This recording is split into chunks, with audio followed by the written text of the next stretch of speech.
आर्यवत्शाला कोटक्कल में, और हमारे साथ हैं डॉक्टर रेखा रमन, CM1 सुपरिटेंडेंट, आर्यवत्शाला कोटक्कल।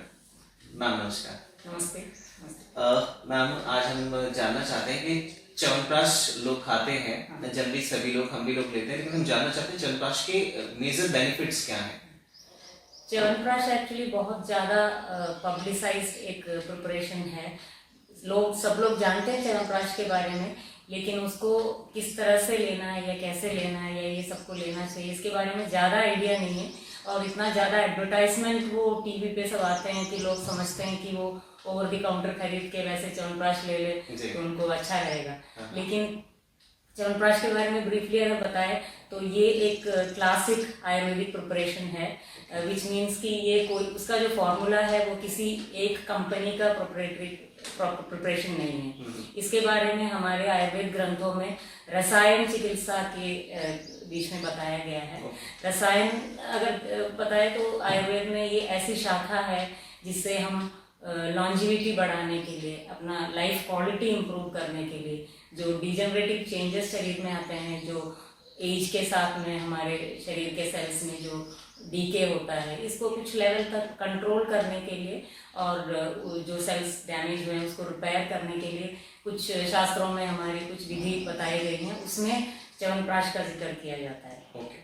तो च्यवनप्राश को लेने का तरीका तो हम डिस्कस करेंगे। च्यवनप्राश का जो बेनिफिट्स, मेजर बेनिफिट्स बताते हैं, ये इसी तरह जो हेल्दी है उसको हेल्थ मेंटेन करने के लिए और आगे बीमारियों से बचने के लिए च्यवनप्राश का मेन एक उद्देश्य होता है। उसके अलावा ये अपर रेस्पिरेटरी इन्फेक्शंस के बाद में या कोई लंबी बीमारी हो या कुछ इंजरी हुआ हो जिसकी वजह से शरीर बहुत वीक हो गया है, उस वीकनेस को ओवरकम करने के लिए च्यवनप्राश का बहुत अच्छा इफेक्ट होता है।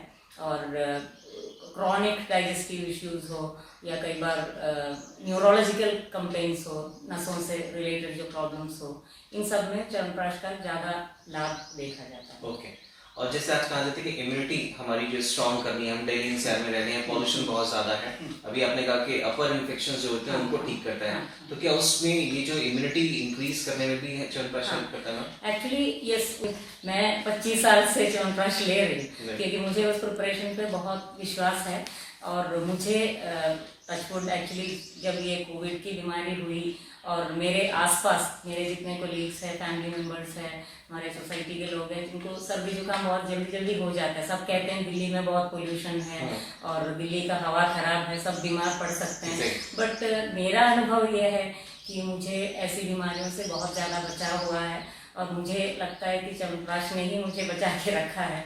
अब आगे का तो पता नहीं, लेकिन अब तक मेरा एक्सपीरियंस च्यवनप्राश के साथ बहुत अच्छा है। और यही है कि इन्फेक्शन अगर छोटा मोटा होता भी है तो उसकी सीवियरिटी कम हो जाता है। मतलब जो च्यवनप्राश ले रहा है उसका ये मतलब नहीं है कि उसको लाइफ में कभी कोई इन्फेक्शन नहीं आएगा, ऐसा नहीं है। पर अगर आए भी तो उसका इफेक्ट शरीर पे कम पड़ता है, शरीर उससे रिकूप करने में, रिकवर करने में ज़्यादा फायदा होता है। तो इसलिए लॉन्ग टर्म च्यवनप्राश का प्रयोग इसमें फ़ायदा ज़रूर करता है। और साथ साथ शॉर्ट टर्म के लिए भी अगर हम किसी पर्टिकुलर सिचुएशन में बहुत वीक हो गए हैं तो उसको हम रिकवर करने के लिए च्यवनप्राश को दूसरे तरीके से लिया जा सकता है जिससे हमें जल्दी रिकवरी हो सकती है। तो इसको लेने का क्या सही तरीका होता है? च्यवनप्राश कब खाएं और क्या तरीका है इसका? मतलब दूध से लोग बोलते हैं, पानी से बोलते हैं, लोग चाय से भी च्यवनप्राश लेते हैं, तो क्या सही तरीका होना चाहिए? च्यवनप्राश का एक्चुअली विधि जो है वो, जैसे ये दो प्रयोग जो मैंने बताया, एक तो दवाई की तरह और एक लॉन्ग टर्म एक यूज के लिए, तो उसका जो रिक्वायरमेंट है उस हिसाब से च्यवनप्राश का डोसेज और टाइमिंग फिक्स करें तो अच्छा रहेगा। इस पॉइंट पे मैं ये कहना ज़रूर चाहूँगी कि च्यवनप्राश को एक सिंपल सा मेडिसिन, मतलब ओवर द काउंटर मेडिसिन समझ के कैसे भी ले लें, ये हमेशा अच्छा नहीं रहेगा। कई बार उससे प्रॉब्लम्स भी हो सकते हैं। तो च्यवनप्राश जब हम रसायन के लिए, लॉन्ग टर्म बेनिफिट के लिए लेते हैं तो उसकी मात्रा कम होनी चाहिए, लेकिन उसका टाइमिंग्स अलग से होता है। जब हम शॉर्ट टर्म के लिए लेते हैं तो ज़्यादा मात्रा में, मतलब कई बार ऐसे होता है जैसे हम खाली पेट 30 से 50 ग्राम्स तक च्यवनप्राश, मतलब बड़ा डोज ले करके उसको पूरा डाइजेस्ट करने के बाद ही हम खाना खाएं, ऐसे कई वैद्य लोग प्रिस्क्राइब करते हैं। और कुछ लोगों को डिनर की जगह पे च्यवनप्राश, सिंपली च्यवनप्राश, डिनर नहीं खाए, च्यवनप्राश रात के टाइम में च्यवनप्राश को 50 ग्राम्स या 100 ग्राम्स तक च्यवनप्राश खा के फिर और कुछ नहीं खाएं, अच्छे से डाइजेस्ट होके फिर सोएं। तो उसका बेनिफिट कई वैद्य लोग उसको बताते हैं। और च्यवनप्राश को लेने का तरीका बेसिकली जो लॉन्ग टर्म लेते हैं उसमें सबसे प्रैक्टिकली यही अच्छा रहता है कि या तो एम्प्टी स्टमक ले ले या फिर रात को सोते समय 10 to 15 ग्राम्स मतलब एक बड़ा चम्मच ले ले चलेगा। बट च्यवनप्राश डाइजेस्ट होके सोना अच्छा रहेगा। तो जो च्यवनप्राश खाते हैं वो डिनर थोड़ा पहले लेके उसके बाद थोड़ी देर के बाद में च्यवनप्राश ले लें। और च्यवनप्राश के साथ हमेशा अनुपान होता है, उसके साथ लेने की चीज़, वो अनुपान का आयुर्वेद में इसलिए बताया गया कि अनुपान मीन्स जो साथ में लेते हैं, मतलब किसी मेडिसिन के साथ में लेने वाला जो वेहिकल जो होता है उसको उसका ये इम्पोर्टेंस इसलिए है कि उसकी वजह से ये दवाई का एफिकेसी भी इम्प्रूव होता है और दवाई में जो कंटेंट्स है उससे अगर किसी तरह की कोई परेशानी हो तो ये अनुपान से वो कवर कर लेता है। तो च्यवनप्राश में तिपली है जो थोड़ा सा गर्म तासीर होता है और तिपली का एक एंटीडोट जैसा दूध बताते हैं। तो च्यवनप्राश के साथ खाने वाला सबसे बेस्ट अनुपान जो है वो डाइल्यूटेड मिल्क होता है। डाइल्यूटेड मिल्क स्पेसिफिकली, क्योंकि च्यवनप्राश डाइजेस्ट करने के लिए अगर हम बहुत गाढ़ा दूध साथ में लेंगे तो च्यवनप्राश कई बार डाइजेस्ट नहीं होगा। तो मेरे सीनियर वैद्य लोग भी हमने देखा है वो इस तरह प्रिस्क्राइब करते हैं कि जितनी दूध उसकी इक्वल क्वांटिटी पानी मिला के उबाल के डाइल्यूटेड मिल्क ले लें तो च्यवनप्राश के साथ बेस्ट अनुपान होता है। एंड इन केस अगर किसी को च्यवनप्राश मतलब दूध नहीं पिया जाता है ऐसा कुछ है तो पानी भी ठीक है, गर्म पानी ठीक है, बट अदरवाइज दूध ही इसका सबसे बेस्ट अनुपान होता है और दूध से ही लेना सबसे अच्छा बेनिफिशियल होता है। चाय वगैरह तो मुझे नहीं लग रहा है कि इसके साथ लेना चाहिए।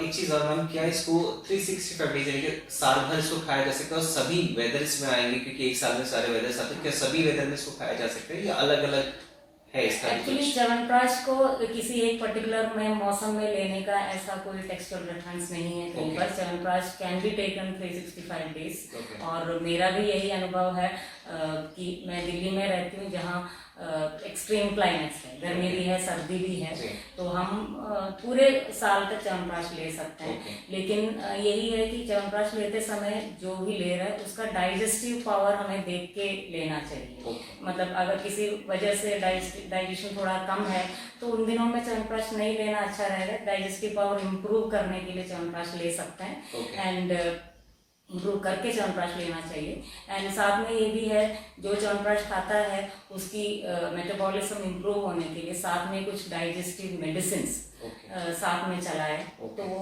ज़्यादा इफेक्टिव रहता है। इट कैन बी टेकन, पूरे साल भर ले सकते हैं, कोई प्रॉब्लम नहीं। ओके मैम, क्या सभी आयु वर्ग के लोग ले सकते हैं? लाइक बच्चों को भी क्या इसको दिया जा सकता है और किस वर्ष से हम लोग स्टार्ट करें बच्चों को देना है च्यवनप्राश? टेक्निकली अगर देखा जाए तो च्यवनप्राश में बहुत सारी कंटेंट्स है, कुछ 50 कंटेंट से ज़्यादा है, तो ये थोड़ा सा डाइजेस्ट करने में थोड़ा हेवी मेडिसिन ज़रूर है। इसीलिए च्यवनप्राश बहुत छोटे बच्चों को जनरली नहीं देते क्योंकि उनके लिए और भी अच्छे प्रिपरेशंस है जो दे सकते हैं। कुछ 5-6 साल की उम्र से लेके रेगुलर लेने में कोई प्रॉब्लम नहीं है, बट बच्चे की डाइजेस्टिव पावर के हिसाब से थोड़ा सा आधा चम्मच 1/4 चम्मच से शुरू करके अगर अच्छा डाइजेस्ट कर रहा है तो उसको दे सकते हैं। किस एज से स्टार्ट कर रहे हैं? 5 years 6 years अच्छा रहेगा। बच्चों में च्यवनप्राश देते समय जो ध्यान में रखना चाहिए वो ये है कि बच्चों में वर्म्स की प्रॉब्लम थोड़ा टेंडेंसी रहता है। तो च्यवनप्राश जैसी दवाई में जब घी शक्कर ये सब ज़्यादा होता है तो अगर बच्चे के पेट में वर्म्स है तो ये च्यवनप्राश उस वर्म्स को ही बढ़ाएगा, मतलब बच्चे को उसका फायदा कुछ नहीं मिलेगा। तो इसीलिए छोटे बच्चों में च्यवनप्राश देते समय थोड़ा सा डीवर्मिंग वगैरह करके बच्चे का डाइजेशन थोड़ा इम्प्रूव करके च्यवनप्राश शुरू करना अच्छा रहता है। और एक और मैम कि क्या प्रेग्नेंट वुमेन इसको खा सकती हैं क्या, या डॉक्टर की देखरेख में ही खाना चाहिए, उनके एडवाइस के साथ खाना चाहिए? प्रेग्नेंट वुमेन को नुकसान करने वाले कोई कंटेंट्स इसमें है नहीं, बट जैसे कि ये तिपली वगैरह है वो थोड़ा सा अगर उनको और कोई प्रॉब्लम्स है, डाइजेस्टिव इश्यूज है, एसिडिटी है, गैस है, तो कई बार उनके लिए हेवी हो जाता है। तो इसीलिए अगर वो रेगुलर लेने की आदत नहीं है तो प्रेगनेंसी में शुरू नहीं करना अच्छा रहेगा। कुछ भी हो प्रेगनेंसी के बाद शुरू करना अच्छा रहेगा। अगर लेने की आदत है तो कोई दिक्कत लेने में कोई प्रॉब्लम नहीं है। मैं खुद लेती थी, मुझे प्रॉब्लम नहीं है। लेकिन कोई प्रेगनेंसी टाइम में कोई नई दवाई स्टार्ट करने से अच्छा रहेगा कि वो अवॉइड ही करें। ऑलराइट, आपने कहा इसमें शुगर होती है, तो क्या शुगर पेशेंट इसको खा सकते हैं? इसका कोई ऑल्टरनेट है च्यवनप्राश का, या आपके खास तौर से कोटक्कल के च्यवनप्राश का कोई ऑल्टरनेट है क्या हमारे पास? शुगर के पेशेंट्स को नहीं खाना चाहिए ऐसा हम फ्लैटली नहीं बोल सकते, क्योंकि बहुत वैध लोग हैं जो शुगर के जो न्यूरोपैथी है, जो मतलब डायबिटिक न्यूरोपैथी, जो डायबिटीज की वजह से नसों को कमजोरी हो जाता है उसको, और पेशेंट कई बार बहुत वीक हो जाता है डायबिटीज की वजह से, तो ऐसे कंडीशंस में च्यवनप्राश का प्रयोग कई वैध लोग करते हैं। एंड अगर शुगर अच्छे से कंट्रोल में है उनका डाइटरी हैबिट्स की वजह से और बाकी उनके मेडिसिन से, शुगर लेवल्स अगर मोरलेस ठीक है तो एक चम्मच च्यवनप्राश खाने में कोई प्रॉब्लम नहीं है, बल्कि उनको फायदा भी हो सकता है। बट अगर ऐसा नहीं है, और कई लोगों को आजकल वहम भी है कि कोई मीठा खाना नहीं है, और च्यवनप्राश ऑनेस्टली सब लोग ले भी नहीं पाते, उसकी पैलेटेबिलिटी ऐसा है कि कई लोग ले नहीं पाते। तो कोटक्कल में हमारा दूसरा भी एक प्रिपरेशन है जो सी हेल्थ के नाम से हम बनाए हैं, अभी कुछ साल पहले से हम उसको यूज कर रहे हैं। वो ग्रैन्यूल फॉर्म में है, तो उसमें सी हेल्थ में हमारा शुगर फ्री एक फॉर्मूला है, शुगर फ्री सी हेल्थ के नाम से वो है। तो वो उसको दूध में मिला के या गर्म पानी में मिला के लेने से ऑलमोस्ट च्यवनप्राश जैसे बेनिफिट्स हम देखने को मिलते हैं। इसीलिए हम कोटक्कल के डॉक्टर्स आजकल डायबिटिक्स में हम ज्यादातर ये प्रिस्क्राइब करते हैं। तो ये वो प्रोडक्ट्स है जो हम डिस्कस कर रहे थे। ये तो हमारा च्यवनप्राश, और ये सी हेल्थ का ये हमारा शुगर फ्री वाला, और ये जो सी हेल्थ फॉर जो बच्चे बहुत शौक से लेते हैं। तो हमारे ये प्रोडक्ट्स वैसे तो ऑनलाइन कोटक्कल से डायरेक्टली भी ऑनलाइन मार्केटिंग है, इजीली मंगा सकते हैं, दुनिया में कहीं पर भी बैठ के भी मंगा सकते हैं, और अदरवाइज अमेजोन पे भी आजकल अवेलेबल है। ये इस वीडियो पे इस प्रोडक्ट्स के लिंक्स जो अमेजोन में अवेलेबल है वो भी देख सकते हैं, और आप डायरेक्टली भी मंगा सकते हैं।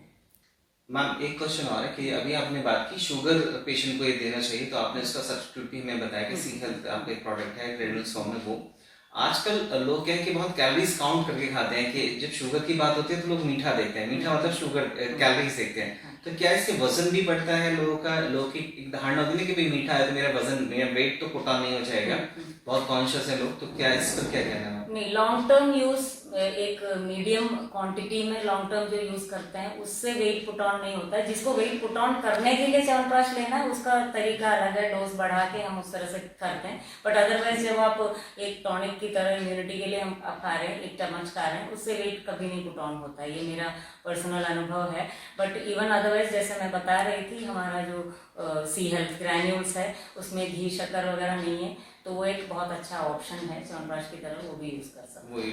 तो वो मैम ऐसे ही हम लोग किसी भी मेडिकल शॉप से ले सकते हैं, या फिर कंसल्टेशन के बाद ही वो मिलता है हमें? सी हेल्थ और च्यवनप्राश ये दोनों दवाइयाँ मैं कहूँगी, वैसे तो दवाई मतलब टॉनिक ही है इम्यूनिटी बूस्ट करने के लिए, इम्यूनिटी इम्प्रूव करने के लिए। बट कोई भी दवाई अगर आप एक पर्टिकुलर इंडिकेशन के लिए लेना चाहते हैं तो हमेशा एक कंसल्टेशन के बाद लेना अच्छा रहता है। एटलीस्ट हमारे सारे ब्रांचेस में कंसल्टेशन फ्री है, दिल्ली में ही हमारे 2 ब्रांचेस है, आपको पता ही है। सेम ऐसे ही मैम हार्ट पेशेंट के लिए क्या रिकमेंड करेंगे? अगर वो, क्योंकि कहा जाता है इसमें थोड़ा घी होता है च्यवनप्राश में, तो क्या हार्ट पेशेंट और जिनको कोलेस्ट्रॉल की प्रॉब्लम रहती है क्या वो इसको खा सकते हैं? या वो इसी तरह डायबिटीज की तरह हार्ट पेशेंट्स में भी जैसे अगर कोलेस्ट्रॉल लेवल हाई है तो इसमें घी शक्कर वगैरह काफ़ी मात्रा में है जो उनको कई बार नहीं सूट करता। और हार्ट पेशेंट्स का एक और प्रॉब्लम ये भी है कि कुछ हेवी चीज़ें अगर खाएं जिससे वायु बनता है, जो डाइजेस्ट इजीली नहीं होता है, स्पेशली च्यवनप्राश के जो लिपिड कंटेंट्स होते हैं वो उनको नहीं सूट करता। तो इसीलिए अगर किसी हार्ट पेशेंट को वीकनेस के लिए अगर हम च्यवनप्राश दे रहे हैं तो साथ साथ उनके शरीर में वायु नहीं बनने के लिए, उनका डाइजेशन सही रहने के लिए कुछ मेडिसिन जैसे हमारा हिंगुआ भी, इस तरह के अष्टचूर्णम टाइप के कोई मेडिसिन है जो उसको भी एक टाइम पे अगर चला के साथ में च्यवनप्राश चलते रहे तो उनको बेनिफिट ही होगा। They feel much better, strength वगैरह में बहुत इंप्रूवमेंट होता है, लेकिन डाइजेशन का खास ध्यान रखें। क्या ऑस्टियोपोरोसिस जैसी बीमारियां होती है, क्या उसमें कुछ हेल्प करता है मैम च्यवनप्राश? हाँ, ये जैसे ये च्यवनप्राश हर धातु को पुष्टि करने की एक दवाई माना जाता है, तो लॉन्ग टर्म यूज से डेफिनेटली उसमें भी फायदा करता है। ठीक है। सो ये थे च्यवनप्राश के फायदे, आपको च्यवनप्राश कैसे लेना चाहिए, किस आयु वर्ग के लोग इसको ले सकते हैं, डायबिटीज है तब आपको क्या प्रिकॉशंस रखना है, उसका आपने सब्स्टिट्यूट मैम ने बताया है। हार्ट पेशेंट के लिए जो है इसका जो सी हेल्थ प्रोडक्ट है उसके बारे में आपको बताया, वो आप ले सकते हैं, ग्रेन्यूल्स फॉर्म में है और वो भी डाइल्यूट मिल्क के साथ लेना है। एक्चुअली वो पूरी तरह से मिल्क में घुलता नहीं है, लेकिन उसको अच्छे से मिक्स करके ले सकते हैं, ऊपर से मिल्क ले सकते हैं, डाइल्यूटेड मिल्क अच्छा रहता है। और ये शुगर फ्री तो डायबिटिक्स के लिए मैंने बताया और हार्ट पेशेंट्स के लिए, बट सी हेल्थ का एक सी हेल्थ फोर्टे के नाम से भी हम एक प्रिपरेशन बनाया है जो काफी टेस्टी है, बॉर्नविटा की तरह, बच्चे आराम से ले लेते हैं। अदरवाइज च्यवनप्राश खाने में कुछ बच्चे या बड़े भी बहुत नखरा करते हैं, तो ये थोड़ा सा इजी रहता है, it's very easy to take और आजकल बहुत ज्यादा चल रहा है। गुड। सो ये बेनिफिट्स थे, तो अगर आप चाहते हैं कि आप डॉक्टर की सलाह से अगर आप इसको च्यवनप्राश को लेना चाहते हैं, क्योंकि यहाँ पे फ्री कंसल्टेशन है, तो आप कोटक्कल आयुर्वेदशाला दिल्ली कड़कड़डुमा में आ सकते हैं, मिल सकते हैं। यहाँ पे डॉक्टर्स की टीम है, वो आपको सजेस्ट करेगी कि आपकी बॉडी के हिसाब से आपको क्या सूट करता है, कैसा आपका खान पान होना चाहिए। आप अपने डिजीज से लेकर यहाँ पे डिस्कस कर सकते हैं, आगे का ट्रीटमेंट मेडिसिन आप ले सकते हैं। तो होपफुली ये वीडियो आपके लिए बहुत अच्छा रहेगा, आप इसको लाइक करें, चैनल को हमारे सब्सक्राइब करें और आगे इसको फॉरवर्ड करें इस इन्फॉर्मेशन को जो बहुत ही इंपॉर्टेंट है आप लोगों के लिए। Thank you so much ma'am. Thank you.